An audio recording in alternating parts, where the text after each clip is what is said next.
High, আমি Reshma. Welcome back to my channel the Reshma verse.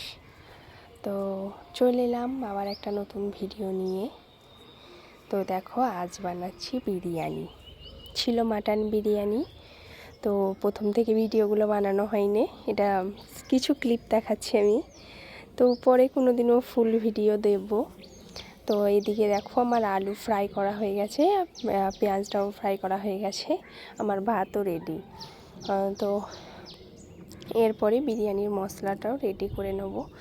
পরিমাণ মতন চিনি, বিরিয়ানির মশলা আর পেঁয়াজটা দিয়ে মিক্সিয়ে রাখবো। তার মধ্যে মিঠা আতর আর সবই দেওয়া হয়। আমাদের এগুলো খুব কম খাওয়া হয়, গেস্ট এলে করা হয়, নাহলে দেওয়া হয় না, কারণ আমাদের বাড়ির সব পছন্দ করে না, তার জন্য। তো দেখো, আমি এদিকে বিরিয়ানিটা সেজে নিচ্ছি যাকে বসানোর জন্য। তো দেখো, আমার ভাত দিয়ে আলু মাটন আর সব দিয়ে, তারপরে মশলাটা দিয়ে জাফরং দিলাম পরিমাণ মতন, অল্প অল্প করে। তো দিয়ে এরকম করে আমি আমার বিরিয়ানিটাকে রেডি করে দিয়েছি। তো তারপরে তেল দিয়ে দেব। দেখো, আমার বিরিয়ানি প্রায় কমপ্লিট হয়ে গেছে যাকে বসানোর জন্য। তো আর সামান্য কিছুটা তেল লাগবে, প্রথমে দিয়েছিলাম, তারপরে আবার দিলাম।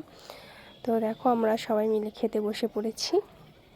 এটা হচ্ছে আমার প্লেট ছিল, আর এখানে আমি স্যালাড বানিয়ে নিয়েছি শসা, পেঁয়াজ আর টমেটো দিয়ে। তো দেখো, দেখাচ্ছি আমি আলুটা কতটা সফট হয়েছে, আর এত গরম আমি রাখতে পারিনি হাতে। তো ওকে, বাই।